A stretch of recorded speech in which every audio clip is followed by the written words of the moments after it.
Kraft presents The Great Gildersleeve. You bet. The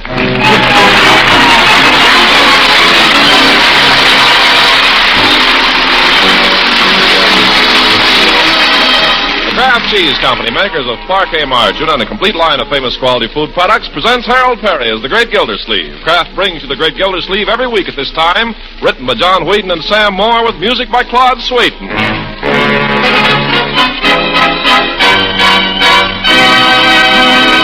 We'll hear from The Great Gildersleeve in just a moment.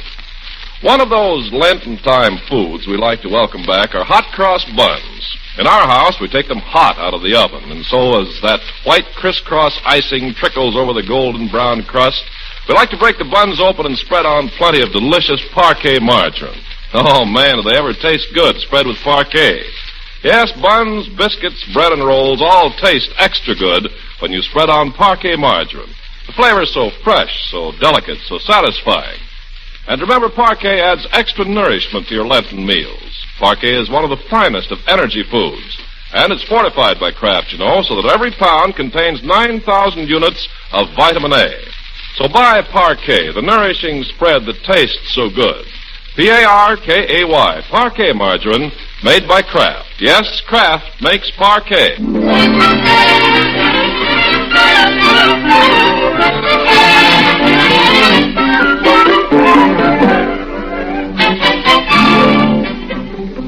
You got to accentuate the positive, eliminate the negative. Well, Gildersleeve appears to be in fine spirits this morning and a pretty fair voice. What's come over him anyway? He's up before daylight in his bathroom shaving.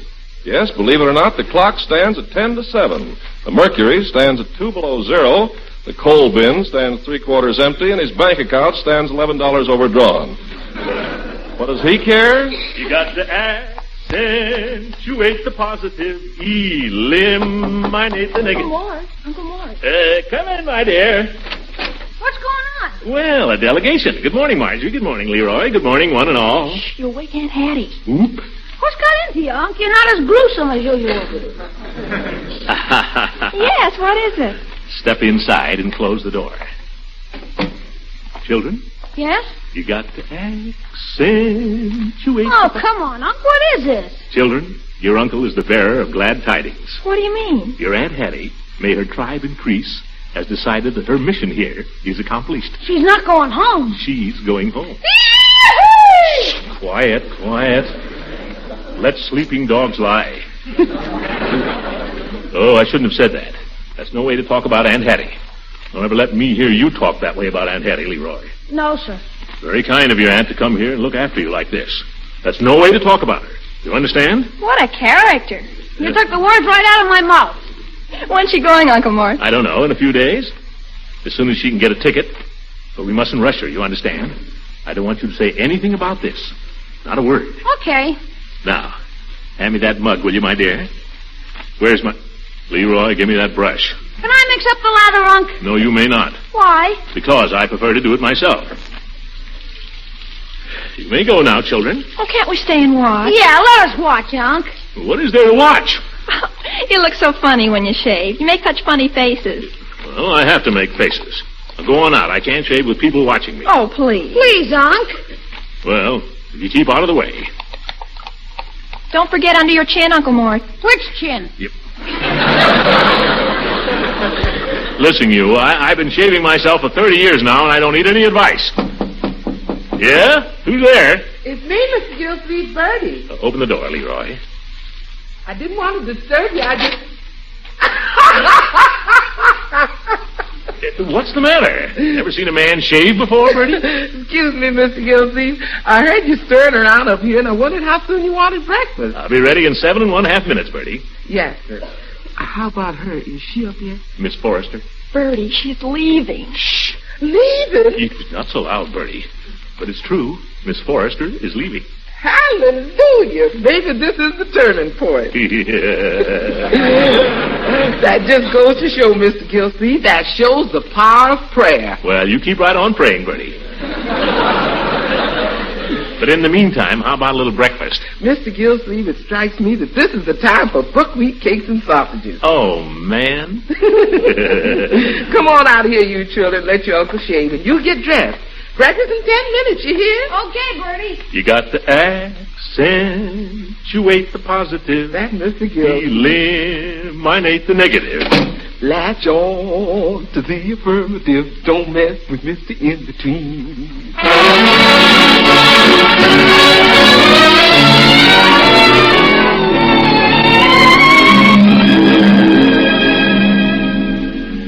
Well, sir, I'm stuffed, and I don't care who knows it. I'll have a couple more, Bertie, if you got them there. Leroy, how do you do it? I'm a growing boy. You're a bottomless pit. Doorbell. Yeah, well, I'll go, Bertie. I'm nearly through. Don't be bashful, Bertie. Stack them up. Good morning, Gildy. Oh, you, Judge. Come on in. Thank you. Come on in. You're letting in the cold. It's getting frosty out. Your nose looks like a tomato. Morning, Marjorie, Leroy. Morning, Judge. Leroy, Judge Hooker said good morning. Good morning. Would you care for a cup of coffee, Judge? Warm you up. No, thank you, Bertie. 1 cup is my limit. I've already had 2. Yeah. Come on in the living room, Horace.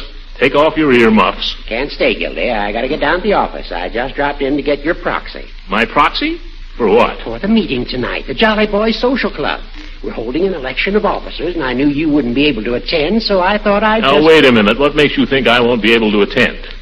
Well, will you? Well, as a matter of fact, no, I don't think I can. Now, what's so funny? Golly, Gildy, she certainly got you tied to her apron string. Oh, is that so? I'd come if I wanted to. Only I don't want to. Says you. Might interest you to know, you old goat, that Hattie is going home in a day or so. And being a gentleman, Says you. I'm too polite to leave her alone on the last night of her visit. Says you. Listen, you old parrot, never mind the witty repartee. You haven't even been polite enough to meet her. If you were any kind of a friend, you'd help me out a little with her. And if you were any kind of a friend, you wouldn't ask it. What do you know about her? As much as I care to. All right. I take it I have your proxy then to vote as I see fit tonight? You certainly have not. Oh, now, Gildy. I know you. You'd vote for yourself. I have no personal ambitions, Gildy, but if elected, I shall strive to serve to the best of my ability. Listen, who started that club? Now, surely you're not thinking of yourself for president. Well, I don't know why not. A man who can't even attend meetings, a man who's so tied down at home that Who's tied down? I tell you. Yes, Hattie? I wonder if you'd bring up my eyeglasses. I left them downstairs last night when we were playing cribbage. Yes, Hattie. All right, laugh, you old goat. You just wait till you need a friend.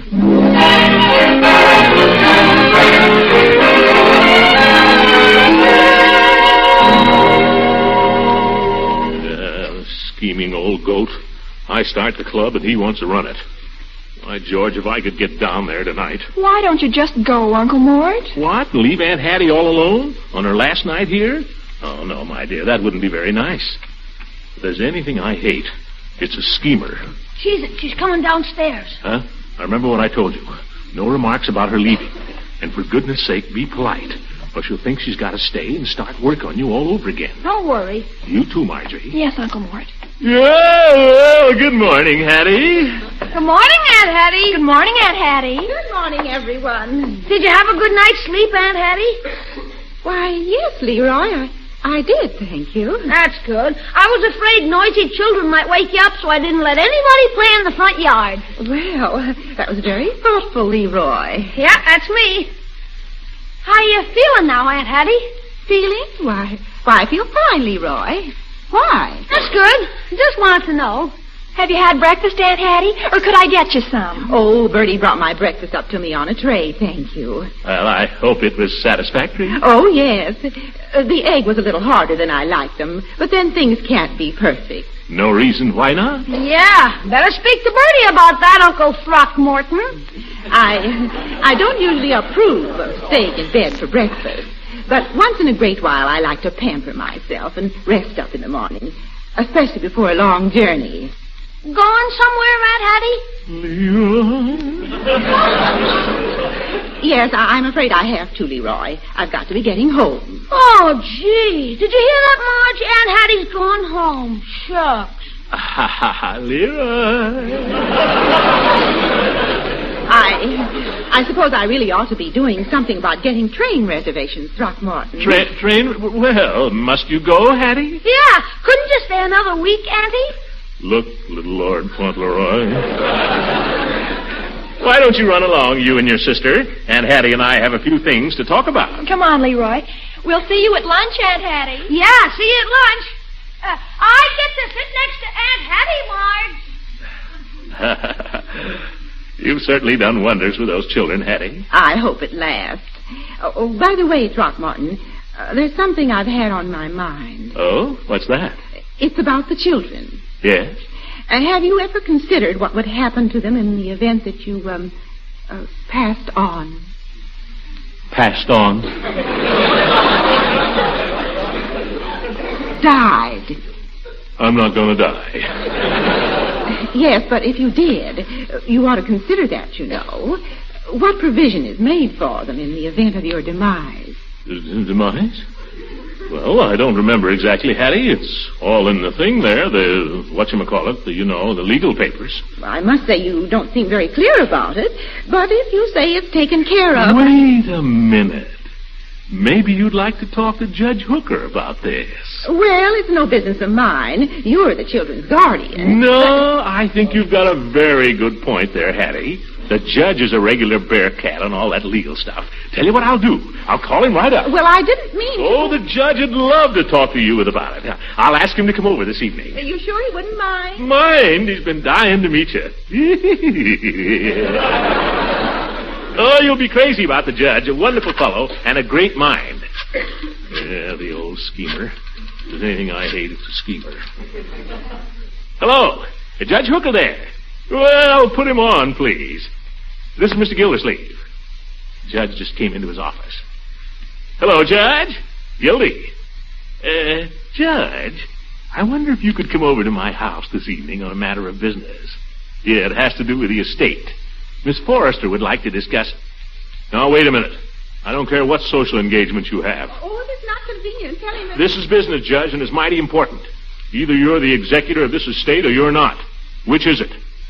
Well, you get over here, understand? Is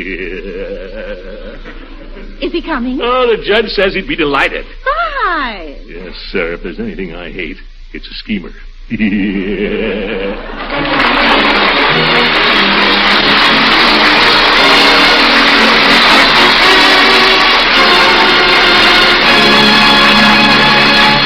Greg Gildersleeve will be with us again in just a few seconds. You know, those active youngsters of yours, and the hard-working grown-ups, too, need plenty of good, nourishing foods these strenuous days. So to help provide some of that vital energy your family needs, serve delicious, nourishing Parquet margarine at every meal. Include Parquet margarine in lunchbox sandwiches, too, because this spread that tastes so good is also one of America's best energy foods. What's more, Parquet provides your family with some of that important vitamin A they need every day for good nutrition. Kraft, you see, fortifies every single pound of Parquet with a guaranteed 9,000 units of vitamin A. So serve Parquet often for its grand flavor goodness and also for the splendid nourishment it provides. When you buy margarine, insist on Parquet. P-A-R-K-A-Y. Parquet margarine, the Kraft quality spread for bread. Yes, Kraft makes Parquet.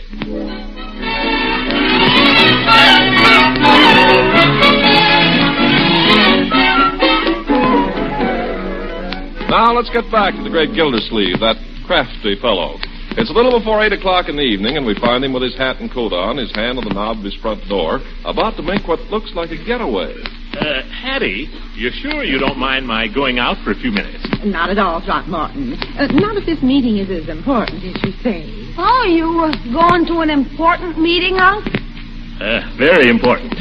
It's with the chief of police, Mr. Gates, and Mr. Munson, and, well, it's a little group of professional men. Be careful of that cold, Leroy. We wouldn't want Aunt Hattie to have to nurse you through an illness, would we? Oh, I'm all right, Unc, honest. Just watch it. Well, Hattie, you won't be alone. Judge Hooker will be arriving in a few minutes, and you'll be crazy about him. Oh, I'm sure he's very nice. Oh, he is. Well, I'll be going. Leroy, in case I don't get back before you're in bed, good night. Good night, Uncle Mort. See you later, Hattie. Oh, one more thing. If you should finish up your legal business before I get back. Judge Hooker just loves cribbage. Well. Yeah. Goodbye now.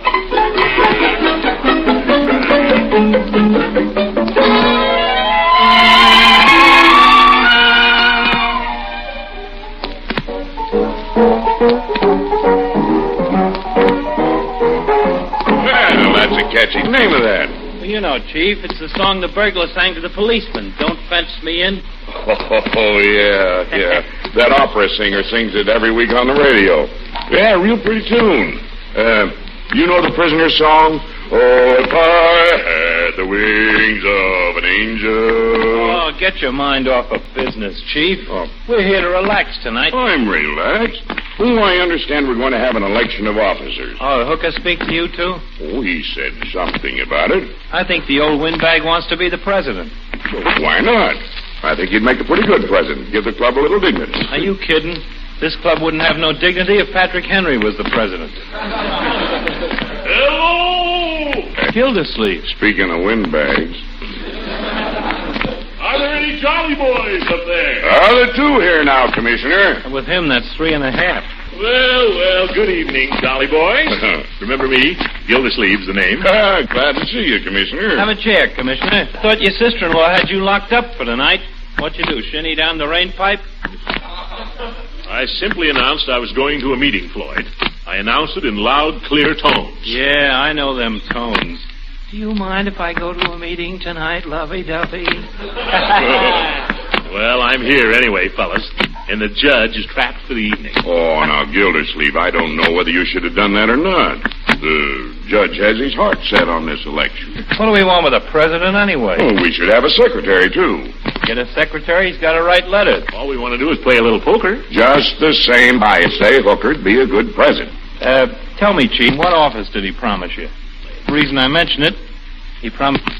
We said he'd make me secretary. That old double-crosser. The thing makes a man lose his faith in human nature. After all, are we sure Hooker is human? Right. Now... Second the nomination. I third it. Too bad, Peavy, you just missed the election. I did. Yeah, but you're just in time for a toast to the victorious candidate. Yes, that's right. Everybody have a quick one, then we'll play some poker. Open them up, Floyd. Coming up. Hey, out, Commissioner. Ooh, this one's got a top on it.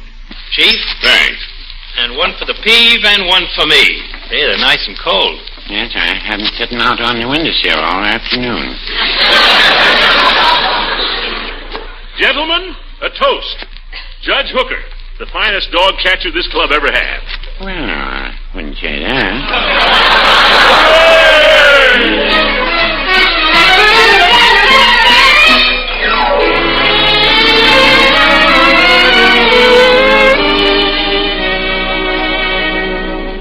Well, what did I tell you, gents? Here it is, almost 10 o'clock, and no Hooker. Sitting there with that old battle axe. I bet he's fit to be tied. Yeah. If you don't mind, Floyd, my sister-in-law is not a battle axe. No offense, Commissioner. She's a woman of character. That's what I said. And every inch a lady. Isn't that right, Peavy? Oh, absolutely. Peavy knows her. She's one of his best customers. Isn't she, Peavy? She's been a very good customer on your charge account. Yeah, well, that'll stop soon. She's leaving. Say, fellas, is this a ladies' coffee clutch or the Jolly Boys? How about some poker? Yeah. What about little cards? Whenever you're ready, gents. Last round starts at 12 sharp. Gentlemen, if I may, I'd like to propose another form of entertainment. Not poker? What's the matter with you, Peavy? I'm a little tired of poker. He's off his stick. Don't pay any attention to him. Peavy's all right. What's your proposal, Peavy? Well, how about some nice brain ticklers? They're a lot of fun, and nobody gets hurt. Brain ticklers? What do you mean, brain ticklers? Well, I'll give you an example. That's a good one. A fellow comes home every day on the train. The train gets in at 5 o'clock. And every day his chauffeur meets the train to drive the fellow home. He must have money. He reaches home at, Wish we could get him in our poker game. Stop interrupting me, Floyd, please. Yes, Floyd, stop interrupting. Thank you. The train arrives at 5, and the chauffeur gets him home at 6 every day. But one day... He must live quite a ways from the station. He lives in a fashionable neighborhood, Floyd. Stop interrupting. Yeah, stop interrupting. Now, go ahead, Peavy. Thank you. Now, one day the fellow takes an early train. He gets in at 4 o'clock instead of 5. So he decides to start walking home. Do you think this will ever replace poker, Commissioner? Now, fellas, let's give him a chance. Is there much more of this, Peavy? Just a little. The fellow starts walking, and after a while, along comes his chauffeur on his way to meet the 5 o'clock train. So he picks him up and drives him home, and he gets home just at his regular time. Now, the question is, how long did the fellow walk?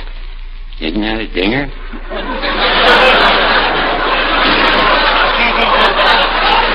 Well, I'll let you boys figure it out while I have another Coke. Yeah, get me one, too, will you, Floyd? Yeah, me too, Floyd. Say, how about a song? Yeah, let's have a song. Oh, I feel just like a song. Oh, fellows, aren't you going to solve the brain tickler? Oh, that. Well, I didn't really get all the details, Peavy, the way everybody kept interrupting. I'll tell it to you again, Mr. Gildersleeve. Now, this fellow comes home on the train every day. Here, Peavy, have a Coke and quit worrying about that rich commuter. Thanks, Floyd. His train gets in at 5 o'clock. Oh, then the chauffeur drives him home. That's right. The chauffeur gets him home at 6 o'clock. But on this one particular day... Excuse me just a moment, Peavy. Floyd, did you bring a new deck of cards tonight? Yes, sir. Got them right in my pocket. Fine. Sorry, Peavy. The chauffeur drives to the station every day at 6 o'clock. No, he gets home at 6 o'clock. Oh, I've got it. I know the answer. You can't know the answer. I haven't finished stating the problem. The man usually arrives at 5, but one day he arrives at 4. Oh, yes. Just a moment, Peavy, if you don't mind. Say, Floyd. On that day, he starts walking home. What is it, Commissioner? His chauffeur starts at the usual time. Wait a minute, Peavy. Fix me up another Coke, will you? You bet. Now, Peavy, sorry. The chauffeur meets the man and drives him home. Put a piece of ice in it, Floyd. Okay. Well, Peavy, what about the brain tickler? No, go to grass. You can tickle your own brain. Well, here's your Coke, Commissioner. Oh, thanks, Floyd. By George, it's a shame poor old Hooker has to miss all this fun. The club doesn't seem the same without it. You're right, Commissioner. Doesn't seem fair for us to be having all this fun with him not here. I think we ought to drink a toast to the judge's empty chair. It's far from empty, Floyd. Mr. Gildersleeve is sitting in it. Well, let's have the toast anyway. To absent friends. To absent friends. Good old Hooker. Got a heart as big as all outdoors. And just as cold. Floyd, how can you speak that way of our dear absent friend? Just slipped out, Commissioner. I could have bit my tongue out as soon as I said it. Well, I'm glad to hear that. I yield to no man in my admiration of Judge Hooker. As a gentleman, as a scholar, as a poker player. He sings a pretty fair baritone, too, fellas. Sings like a nightingale. A tone-deaf nightingale. Say, how about a little song as a tribute to the judge? Why, for that, we could do his old favorite. Oh, promise me that one day when Oh, brother. Oh, I can't go on with it with him not here. Say, how about the banks of the Wabash? He always loved that. Yeah, Wabash it is. Come on, play it, Floyd. Just give us a chord. All right, here we go. Oh, the moonlight's fair tonight along the Wabash. From the fields there comes the breath of new-born hay. Through the sycamores the candlelights are gleaming on the banks of the Wabash. Far away,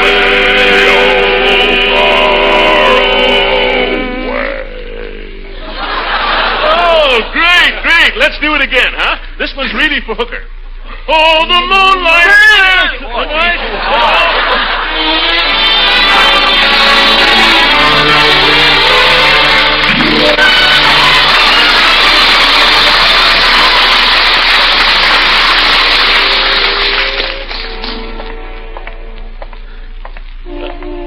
Oh, by George, it does a man good to get away from home once in a while. You know that, Peavy? I dare say. Yeah. You want to get out oftener yourself, Peavy, you know it? You want to be like me. Hello, I wouldn't say that. Sure, look at yourself, Peavy. You go home every night, and what do? You read the paper, you listen to the radio a while, and then you go to bed. You're in a rut. Yeah, it's a pretty nice rut. Not for me, boy. Say, isn't that Judge Hooker's car? I wouldn't know. Certainly it is.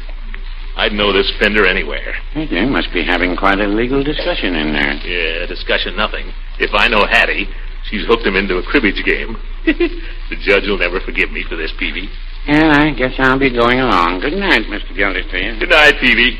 Thanks for your company. The pleasure was mine. Yes, sir. He's still in here.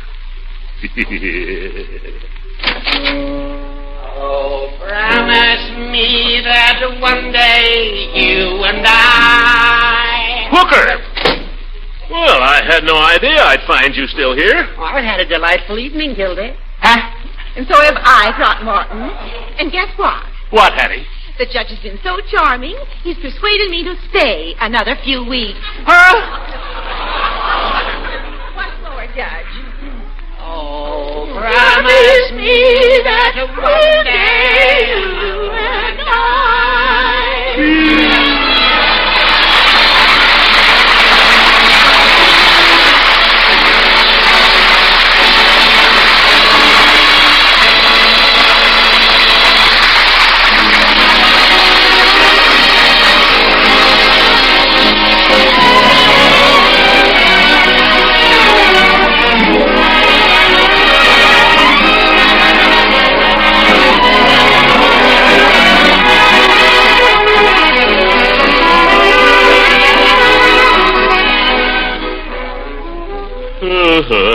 Trouble. How do I do it? Well, so much for Gildersleeve. If you people don't mind, I'd like to talk for a minute about something more important. You know, there's a lot of money around these days. There's not much to spend it on. So it's a temptation to throw it away on stuff we don't really want. All I want to say is, don't. There's a man coming around to your house pretty soon with a better proposition. Most of us have someone pretty close to us in the war by now. The money we'd blow today without thinking could save his life tomorrow, if we stop to think. Look at the men in uniform you see on the street these days.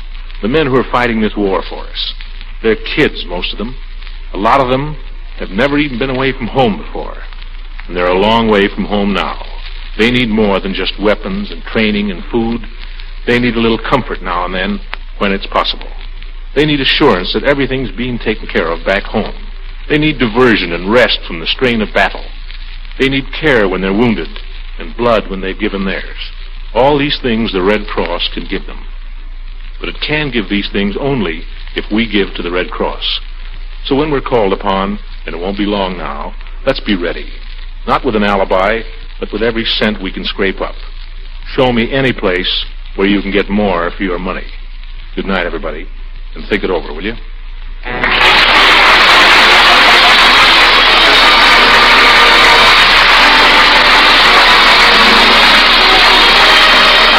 Music on this program was directed by Claude Sweet.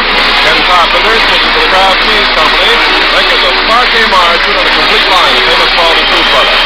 Kraft invites you to listen again next week for the further adventures of the great Gildersleeve.